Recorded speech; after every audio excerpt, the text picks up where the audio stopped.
سورہ نوح میں حق تعالیٰ جل شانہ ارشاد فرماتے ہیں، اللہ تعالیٰ کا ارشاد ہے، بے شک ہم نے نوح علیہ السلام کو ان کی قوم کے پاس یہ حکم دے کر بھیجا کہ وہ اپنی قوم کو ڈرائیں، اس سے پہلے کہ ان پر دردناک عذاب آئے۔ چنانچہ انہوں نے اپنی قوم سے فرمایا، اے میری قوم، میں تمہیں صاف طور پر نصیحت کرتا ہوں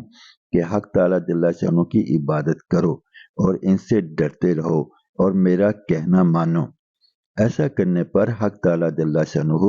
تمہارے گناہ بخش دیں گے اور موت کے مقررہ وقت تک عذاب کو مؤخر رکھیں گے، یعنی دنیا میں بھی عذاب سے حفاظت رہے گی اور آخرت میں عذاب کا نہ ہونا تو ظاہر ہے۔ جب حق تعالیٰ جل شانہ کا مقرر کیا ہوا وقت آ جاتا ہے تو پھر اس کو پیچھے نہیں ہٹایا جا سکتا، یعنی ایمان اور تقوی کی برکت سے عذاب سے تو حفاظت ہو جائے گی، مگر موت بہرحال آ کر رہے گی۔ کاش تم یہ بات سمجھتے۔ جب ایک لمبی مدت تک ان باتوں کا اثر قوم پر نہ ہوا تو نوح علیہ السلام نے دعا کی، میرے رب، میں اپنی قوم کو رات دن دعوت دیتا رہا،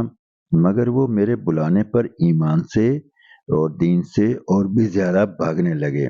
میں نے ان کو ایمان کی دعوت دیتا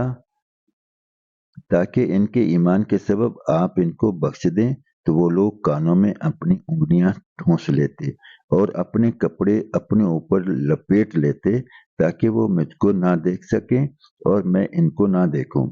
اور شرارت پر اڑ گئے اور بے حد تکبر کیا۔ پھر بھی میں ان کو مختلف طریقوں سے نصیحت کرتا رہا، چنانچہ میں نے انہیں برملا بھی بلایا، پھر میں نے ان کو اعلانیہ بھی سمجھایا اور پوشیدہ طور پر بھی سمجھایا، یعنی جو طریقہ بھی ان کی ہدایت کا ہو سکتا تھا اس کو چھوڑا نہیں۔ عام مجمع میں میں نے ان کو دعوت دی اور پھر خاص طور پر ان کے گھروں میں جا کر بھی اعلانیہ اور کھول کھول کر بیان کیا، اور خاموشی کے ساتھ چپکے ان کو نفع نقصان سے آگاہ کیا،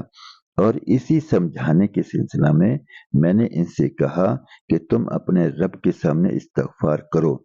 بے شک وہ بڑے بخشنے والے ہیں۔ اس استغفار پر حق تعالیٰ جل شانہ کی کثرت سے تم پر بارشیں ہوں گی اور تمہارے مال اور اولاد میں برکت دیں گے، اور تمہارے لیے بہت سے باغ لگا دیں گے اور تمہارے لیے نہریں جاری کریں گے۔ تمہیں کیا ہو گیا کہ تم اللہ تعالیٰ کی عظمت و جلال کا خیال نہیں رکھتے، حالانکہ انہوں نے تمہیں کئی مرحلوں میں بنایا ہے؟ کیا تم کو معلوم نہیں کہ حق تعالیٰ جل شانہ نے کس طرح اوپر تلے 7 آسمان بنائے اور ان آسمانوں پر چاند کو چمکتا ہوا بنایا اور سورج کو چراغ کی طرح روشن بنایا؟ حق تعالیٰ جل شانہ ہی نے تمہیں زمین سے پیدا کیا، پھر تمہیں مرنے کے بعد زمین ہی میں لوٹا دیں گے، اور قیامت میں اس زمین سے تم کو باہر لے آئیں گے۔ اللہ تعالیٰ جل شانہ ہی نے زمین کو تمہارے لیے فرش بنایا تاکہ تم اس کے کشادہ راستوں میں چلو پھرو، یعنی زمین پر چلنے پھرنے میں راستہ کی کوئی رکاوٹ نہیں۔ جب وہ اس پر بھی ایمان نہ لائے تو پھر حضرت نوح علیہ السلام نے ان کے لیے بد دعا فرما دی۔